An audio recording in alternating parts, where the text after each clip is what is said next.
عاشق شدن برای یک وکیل موفق مثل بازی با آتیشه، مخصوصاً وقتی طرف مقابلت زنی متأهل باشه.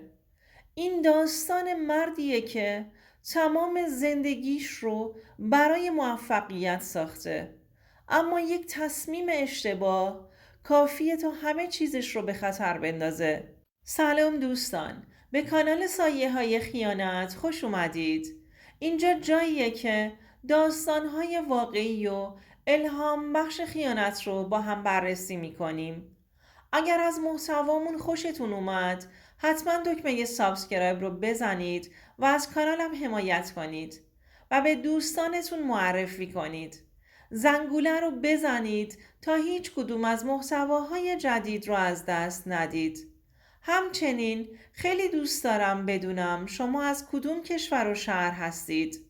لطفاً تو کامنت ها برام بنویسید. بریم با هم این داستان زیبا رو مرور کنیم و از تجربیاتش پند بگیریم. وکالت، عشق و خیانت. سیاوش هستم. بچگی من از اون قصه هایی نبود که کسی بخواد به خاطرش حسرت بخوره. بچگی ساده‌ای داشتم، شاید حتی سخت‌تر از چیزی که هر کسی بتونه تصورش کنه. تو یکی از محله‌های پایین شهر، تو یه خونه کوچیک و قدیمی بزرگ شدم. از اون محله‌های پایین شهر که بچه‌هاش یا آخرش خلافکار می شدند یا در بهترین حالت شاگرد یک کارگاه آهنگری. بابام کارگر روزمزد بود و مادرم با تمام وجود سعی می کرد زندگی ما رو سر پا نگه داره. تو محله‌ای که همه دست و پا می زدند تا فقط زنده بمونند، اما من با اونا یه فرقی داشتم. تو سرم یه رویای بزرگ بود، رویای وکیل شدن. وقتی بچه بودم سریال های تلویزیونی رو می دیدم که وکلا چطور تو دادگاه حرف می زنند و حق رو به حقدار می رسونند.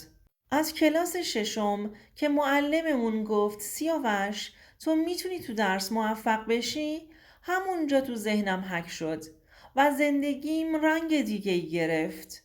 با خودم گفتم سیاوش تو باید یه روز وکیل بشی، ولی مسیر رسیدن به این رویا آسون نبود. شب و روز درس میخوندم. خیلی وقتها باید از خواسته ها میگذشتم. کنکور دادم و با هزار بدبختی دانشگاه حقوق قبول شدم. تو دانشگاه هم آسون نبود. پول نداشتم، پس باید هم درس میخوندم هم کار میکردم. اون سالها سخت‌ترین روزای زندگیم بود. ولی درس و کارای دانشجویی یه جوری گذشت. وقتی فارغ التحصیل شدم تونستم دفتر وکالت خودم رو توی محل خوب شهر باز کنم. احساس کردم بالاخره همه زحماتم و سختی‌هام ارزشش رو داشت. چند سال بعد دفتر کارم تو شهر اسم و رسمی پیدا کرده بود. کم کم دفتر کارم شلوغ شد. اسمم بین مردم پیچید و موکل‌های مختلف یکی یکی می اومدند و می رفتند. یکی برای ارثیه، یکی برای طلاق، یکی برای مشکلات ملکی. زندگی آروم و منظمی داشتم، ولی نمیدونستم این نظم قراره با ورود زنی به هم بریزه. تا اینکه یه روز لیلا، زن 35 ساله، برای طلاق به دفترم اومد. به قول خودش شوهرش آدم بی‌مسئولیتی بود. اهل کار و زندگی نبود. اون زن همه چیز رو تغییر داد. ظاهرش آراسته و مرتب بود. ولی چیزی که من رو جذب کرد نگاهش بود. نگاهش پر از غم بود. یه جور ناراحتی خاص. انگار سالها بود که لبخند رو فراموش کرده بود. یه تنهایی که انگار تو قلبم جا باز کرد. نمیدونم چرا، ولی از همون لحظه اول یه چیزی تو وجودم تکون خورد. پروندهش رو قبول کردم و بهش مشاوره دادم. اولش همه چیز کاری بود. مدارکش رو جمع کردم. جلسات زیادی داشتیم.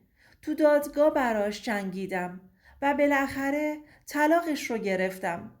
وقتی حکم طلاقش اومد حس کردم یه باری از روی شونه‌هاش برداشته شد. دعوتش کردم که تو دفترم یه چای بخوریم و برای موفقیتش یه جشن کوچیکی بگیریم. حس کردم این زن چیزی فراتر از یه موکل ساده است. اون روز اولین لحظه‌ای بود که دیوار بینمون شکست.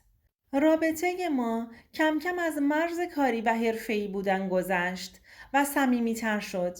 لیلا اولش تردید داشت، ولی من نمیدونم چرا فکر میکردم این عشق چیزیه که هر دومون لازمش داریم. شبهایی بود که تا دیر وقت تو دفترم میموندیم. لیلا از تنهاییاش میگفت و از سختی‌هایی که کشیده بود. منم از روزهای سخت زندگیم براش تعریف میکردم. حس میکردم یه نقطه مشترک داریم. هر دو زخمی زندگی بودیم. لیلا برام مثل یه دنیا شده بود.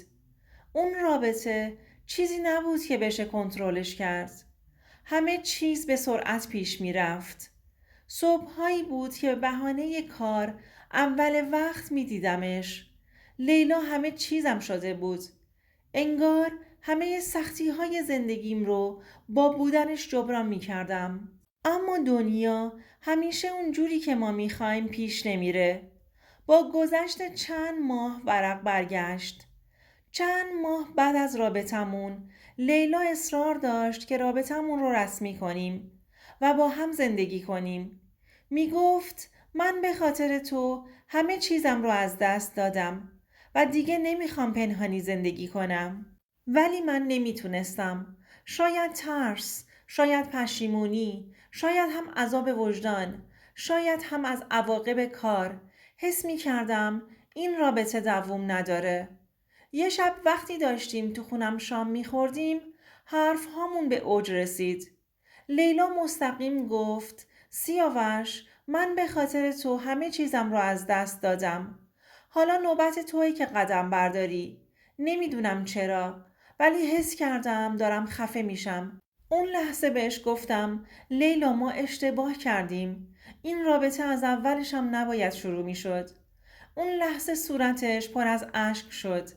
اشکش رو هیچ وقت فراموش نمی کنم. داد زد و گریه کرد. التماس کرد ولی من تصمیمم رو گرفتم. اون شب آخرین شبی بود که دیدمش. بهش گفتم که باید جدا بشیم. بعد از اون شب دیگه لیلا رو ندیدم. دیگه نه تماسی ازش داشتم نه خبری. میدونم که قلبش رو شکستم. اما قلب منم شکسته شد. بعضی شبها کابوس میدیدم. یه وقتایی به خودم لعنت میفرستم. ولی زندگی همینه دیگه. پر از تصمیم‌های سخت و اشتباهات جبران ناپذیر. حالا وقتی به گذشته فکر می کنم نمیدونم اون لحظه‌ای که عاشقش شدم اشتباه بود یا فقط یه قسمت از سرنوشت. حالا که این داستان رو تعریف کردم میخوام یه چیزی رو بهتون بگم. هیچ وقت وارد رابطه ای نشید که میدونید تهش به بنبست میخوره. گاهی دل دادن به چیزی که بهش تعلق ندارید هم خودتون رو نابود میکنه همون آدم رو. خیانت راه حل هیچ مشکلی نیست. فقط مشکلات جدیدی رو به وجود میاره. اگر چیزی یا کسی رو میخواید قبل از اینکه قدم اشتباهی بردارید صادق باشید. زندگی کوتاه‌تر از اونیه که با پشیمونی بخواد سپری بشه.